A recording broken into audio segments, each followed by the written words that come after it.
در آرام ببند کثافت. آقا سلام، خوبین؟ خانم بخشی سلام، هادی کرامتی سلام، مهلا سلام، کیمیا سلام، دیگه کیا هستن؟ میلاد جان سلام.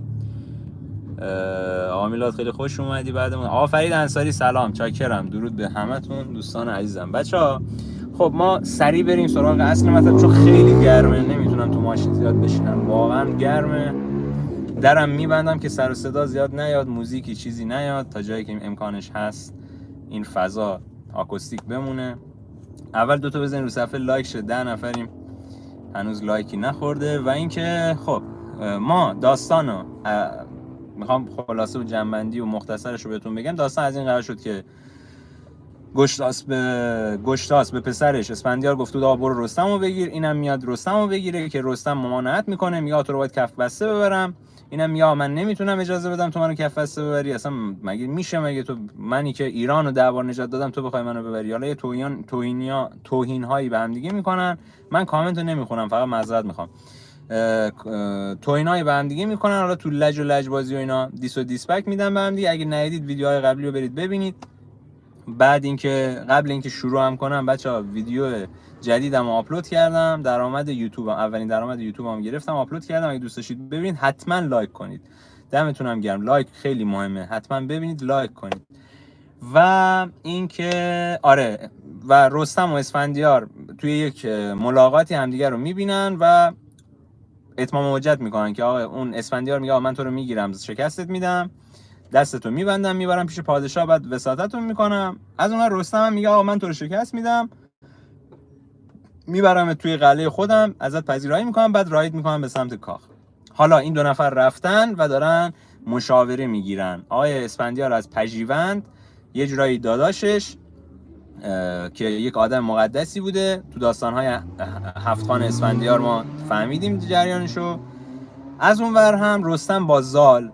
خب اینا دو نفر دارن صحبتاشونو میکنن. اون ور زال میگه آقا ولش کن، بی خیال شو، اینجا قاعده خوبی من نمیبینم. از اون ور زال هم داره به رستم میگه آقا اگه مثلا رستم کشته بشه اوضاع خطرناک میشه. رستم هم خودش اینو میدونه و به این امید داره میره که آقا اگه من کشته بشم به دست یه شاهزاده کشته میشم. فردای اون روز شده، من خیلی دارم سریع میگم چون خیلی گرمه بچه. فردای اون روز شده و آماده نبرد هستن. رستم سوار رخش و اسفندیار هم سوار اسبش میان توی میدان نبرد. همدیگر رو که میبینن به همدیگه احترام میذارن و بعد میگن که اسفندیار به رستم میگه که آقا بازم دیر نشده، بیا من تو رو ببندم بریم و تو رو تحویل پادشاه بدم، من خودم ضمانت تو میکنم، نگران نباش، بهت طلا ملا میدم، تو رو برمیگردم. دوباره اسفندیار هم اونجا میگه که هرگز این کارو نمیکنم، نمیتونم بهت اجازه بدم و ما باید با هم دیگه نبرد کنیم. که دیگه حالا اینجا یه سری حرفا زده میشه و این میگه که آقا حالا که اینطوری شد من تو رو شکست میدم. اسفندیار و رستم به این توافق میرسن که کسی از سپاهیان و لشکر جفت وارد این جنگ نشه، چون دیگه همیشه اینو دیدیم دیگه توی مبارزات بزرگ دو تا اصل کاری، دو تا پهلوان با هم دیگه میجنگن و حالا برنده میدان پیروز اون نبرده. بعد داداشای من این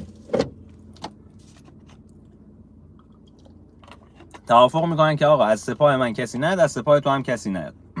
توی همین مابین بهتون گفتیم که دیگه اسفندیار 4 تا پسر داره که ما با 3 تاش اینجا کار داریم، بهمن، نوشافرین و آذرنوش. از اون ور فرامرز هم پسر رستم به همراه برادرش زواره یا همچین چیزی، اسم داشتن رو یادم نیست، زواره یا همچین چیزی. اونورم اسفندیار پشتش 3 تا پسراش هستن به همراه پژیوند داداشش. توی این کلکلی که اینا دارن میکنن یهو آقای زواره آقای فرامرزی نهیبی میکشه، میگه که آقا به شما ربطی نداره و این داستانا، به سپاه اونوری داره میگه.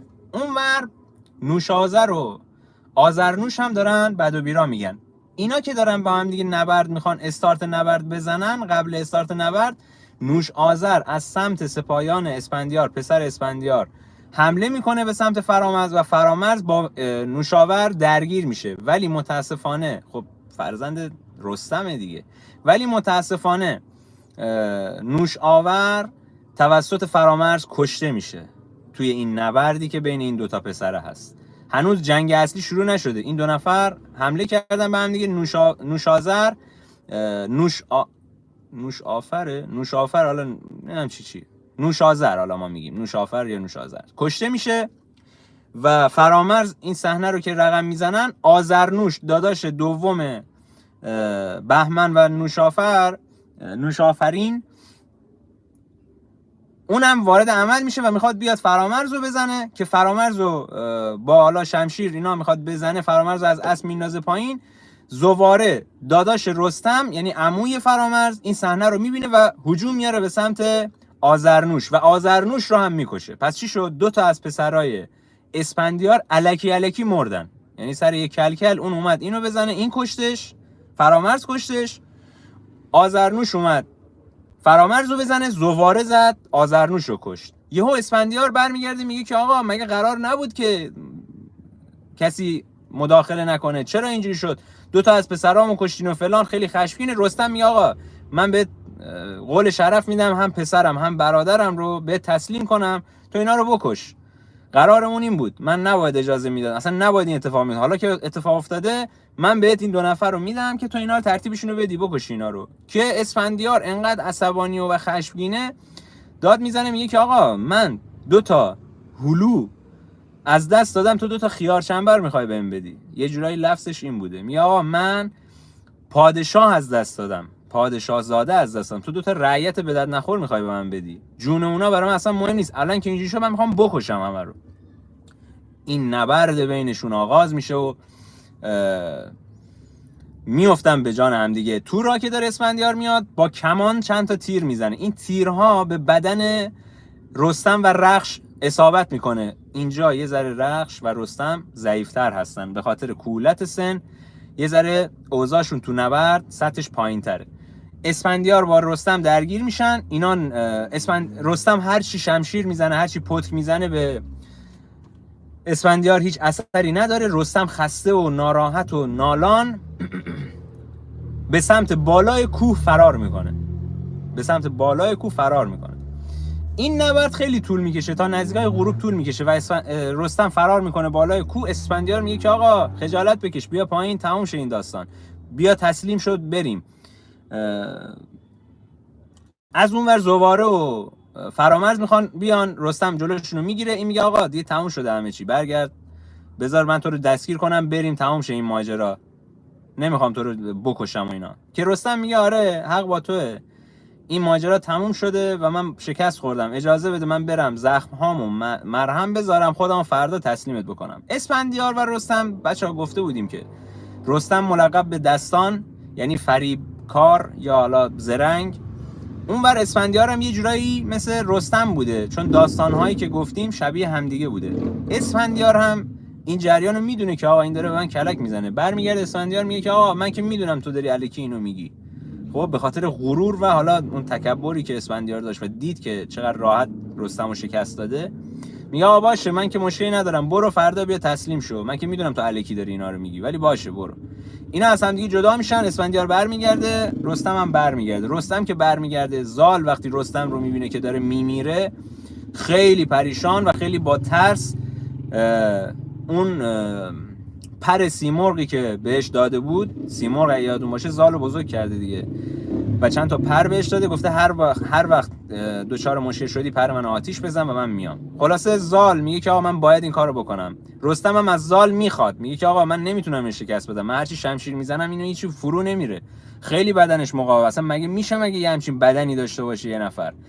حالا یه نکته کلی و اینجا من پرانتز بهتون بگم، همه توی داستان‌های اساطیری میگن که اسفندیار رویینتنه. توی شاهنامه یکی دو بار به این قضیه اشاره میشه، ولی بهتون گفتم قسمت‌های قبل که زرتشت به گشتاس یه بازوبندی میده و میگه این تو رو رویینتن میکنه، این از ضربات چاقو تو رو امین نگه میداره. گشتاس اون بازوبند و وقتی میخواست بره به نبرد میده به اسفندیار و اینجا این نکته رو خیلی ظریف و با معمای خیلی زیاد فردوسی استفاده کرده. ما نه میدونیم که این داستان واقعیت داره، نه میدونیم که این داستان حقیقت نداره، ولی اینو میدونیم که رستم توی صحبت‌هایی که فردوسی براش گذاشته، اشعاری که گذاشته، بیت‌ها، اشاره میکنه که آقا من چندین بار خواستم بهش ضربه بزنم ولی شمشیرهای من نفوذ نمیکنه. این واقعا سرسخته و این داستانا. حالا اینو ببندم پرانتزشو. پس چی شد؟ ما نمیدونیم رویینتنی اسفندیار آیا واقعا رویینتن هست به خاطر اون بازوبنده است یا نه، ولی رستم اینجا اشاره میکنه که آقا من اصلا نمیتونم شکست بدم، اصلا یه چیز عجیب غریبیه، من هر چی شمشیر میزنم بهش نفوذ نمیکنه. و رستم هم که میدونید دیگه یک پهلوان عظیم الجثه و یک پهلوان قویه، اینجوری هم نیست که رستم کاری نتونه بکنه. پس زال تصمیم میگیره که پر سیمرغ رو آتیش بزنه و سیمرغ براشون ظاهر میشه. وقتی سیمرغ میاد، زال بهش میگه آقا دهنمون سرویس شد، اسفندیار زد، رستم داره میمیره، ازت خواهش میکنم رستم رو نجات بده، یه راه حلی هم براش پیدا کن. حالا یه نکته دیگه هم اگه یادتون باشه، تو 7 خان رستم اسفندیار تو یکی از 7 خانها سیمرغ میکشه. اینجا یه نکته رو من پرانتز دوباره باز کنم چون قرار بود که اینو بهتون توضیح بدن داستانش. ببینید بچه‌ها، دو تا داستان اسفندیار و رستم دو تا داستان متفاوت از هم بوده طبق تحقیقاتی که حالا شاهنامه خوان‌ها و شاهنامه پژوها دارن. دو تا داستان متفاوت از هم بوده و زمانهاشون هم با هم دیگه متفاوت بوده، ولی به خاطر اینکه اینجا بتونن این داستان چفت و بست پیدا کنه و به هم دیگه بخوره، مجبور شدن یه ذره قواعد رو بشکنن. فردوسی مجبور شده که یه ذره قواعد رو بشکنه. حالا چرا؟ خب ما همه میدونیم که سیمرغ یک حیوانی بوده، یک پرنده‌ای بوده که خیلی محبوب بوده، قابل پرستش بوده، یک الهه بوده یه جورایی، و توی حیوانات جز دسته حیوانات خوب بوده، دیو و اینا نبوده. توی داستان‌های رستم داستان. از اون ور توی داستان‌های اسفندیار این سیمرغ مثل دیو و جن و اینا بوده و به خاطر قدرت‌های ماورایی که داشته به دیوها نثارش میکردن و اونو یک حیوان پلید میدونستن. حالا ظرافت اینجا چیه؟ توی داستانی که الان ما میخوام براتون بازش کنم، اینجا ظرافت فردوسیه که میاد میگه که آقا سیمرغ یه دونه نبودن، یک گونه بودن که یک جفتی داشتن، اسفندیار جفت سیمرغ رو میکشه. حالا میریم جلو با هم دیگه متوجه این داستان میشیم. سیمرغ وقتی میاد، زال داستان رو براش تعریف میکنه، میگه پسر منو زدن چو کردن، اسفندیار داره دهن منو سرویس میکنه. سیمرغ میگه اسفندیاره، این اسفندیار جفت منم کشته، شما چرا با اسفندیار رو در رو شدید، با این رویینتن رو در رو شدید؟ یکی از جایی که اشاره به رویینتنیه همینجاست. میگه تو با این چی کار داری، تو اسفندیار چی کار داری حاجی؟ که زال میگه آقا بچه من داره میمیره، اول بیا اینا رو نجات بده. نمیخواد حالا داستان من بعد تعریف میکنم، تو بیا اول اینا رو نجات بده. که سیمرغ اونجا یک پرش رو در میاره، رخش و رستم رو میاره نزدیک، میگه که آقا این پر منو مثلا تو آبی بزنید. حالا اونجا اشاره به شراب کرده، آب زر، میگه توی شراب بزنید و با شراب زخم رستم و رخش رو ترمیم کنید، مرهم بذارید و تمام کمانهایی که به این دو نفر خورده رو در میاره و با اون آب اینا رو یه جورایی دیدی این ومپایرها رو دیدی فیلم‌های خوناشامی، زخم میشه خوب میشه، یهو انگار چیزی نبوده. این داستان هم اینجوریه، پر رو که با آب باز شراب قاطی میکنن به بدن رستم و رخش میزنن، تمام زخم‌ها از بین میره و اینا یک جوانی میگیرن، انگار یک قدرت دوباره اینا میگیرن. بعد دوباره سیمرغ میپرسه آقا شما با اسفندیار چیکار دارید؟ چیکار به اسفندیار دارید؟ خیلی قوی و اینا. که رستم داستان تعریف میکنه، میگه آقا اینا اومدن بعد میگه آقا من تو رو باید دستبسته ببرم، من نمیتونم این کارو بکنم. زالم برمیگرده میگه آقا اینا هم درخت رو میخوان، هم ریشه رو میخوان، هم ساقه رو میخوان، هم میوه رو میخوان. اینا فقط رستم رو نمیخوان، اینا میخوان زابلستان رو خراب کنن. اصلا معلومه گشتاس دیوانه شده و اینا. سیمرغ اونجا میگه که آقا من یه رازی رو بهت میگم که نباید بهت بگم. مرسی از لایکاتون بچه، دمتون گرم. من خیلی گرمم، خیلی سریع دارم بهتون میگم. سیمرغ اونجا میگه که آقا من یه رازی رو بهت میگم اول اصلا تو میخوای اسفندیار رو شکست بدی، بذار من این رازو بهت بگم، بعد راه حلم بهت بگم، تو تصمیمش با خودته. که رستم میگه باشه و اینا، میگه که آقا اسفندیار به خاطر نژادش، به خاطر موقعیتش و به خاطر اون زرتشت و دستبند و اینا، طالعش اینجوریه که هر کی اسفندیار رو بکشه یا تا آخر عمر عذاب میکشه یا به زودی میمیره. آیا رستم تو این آیا میتونی قبول کنی یا نه؟ رستم هم برمیگرده میگه که آقا ببین من دو حالت بیشتر ندارم، یا اون باید منو بکشه زابلستان رو خراب کنه، زال رو بکشه که تو بزرگش کردی، کل اجداد ما رو بزنه بکشه، یا همین که من اونو بکشم. اب نداره من اون عذابه رو به جام میخرم. که سیمرغ دست رستم رو میگیره و سوار میشه و اینو میبره به یک جزیره‌ای به همراه رخش، میبره به یک جزیره‌ای، یک درختی اونجا بوده بهش به اسم درخت گز. خب و اشاره میکنه میگه برو اونجا شاخه درخت گز رو بکن، ازش تیر درست کن، یک تیر دو شاخه درست کن اینجوری، و این تیر یک حکم جادویی داره، این تیر فقط میتونه اسفندیار رو شکست بده و اینو هر جوری که از کمان رها کنی به چشمای اسفندیار میخوره. هدفش چشم اسفندیاره و تنها جایی که اسفندیار میراست، یعنی رویینتنیش دیگه از بین میره، چشماشه. که اینم یه افسانه‌ای هست که میگه اسفندیار زمان کودکی گرشاسب به چشمه زمزم میرسه و اینو در آب غوطه‌ور میکنه. تنها جایی که رویینتن نمیشه و پوستش کلفت نمیشه به روایتی چشماشه. به خاطر چی؟ چون این بچه چشماشو میبنده میره زیر آب. مثل آشیل تو نبرد تروآ اگه یادتون باشه، پاشنه آشیل اگه شنیده باشید، آشیل رو میگن از پاشنه یک پا میگیرن توی چشمه آب زمزم میزن، به خاطر اینکه اونجا اون دسته آب نخورده، تو اون قسمتی که دست هست آب نخورده، اون پاشنش قلبش اونجاست، اونجا رو شلیک کردن. بگذریم. و این رستم این کار رو میکنه، اون شاخه رو میبره، میره ازش نیزه تیر درست میکنه و کمان میسازه و وقتی که میخواد همه چی تمام بشه، سیمرغ برمیگرده بهش میگه آقا من ازت یه خواهشی دارم، فقط و فقط فردا اول به در مدارا برو جلو، بهش بازم بگو آقا نبرد نکنیم، جنگ نکنیم. رستم میگه آقا این دو تا بچه‌هاش مردن، اصلا ولکن نیست. میگه آقا تو اصلا برو اونجا پاچه خاری کن، بگو آقا بیخیال شو، من نمیخوام این جنگ ادامه پیدا کنه، ولکن.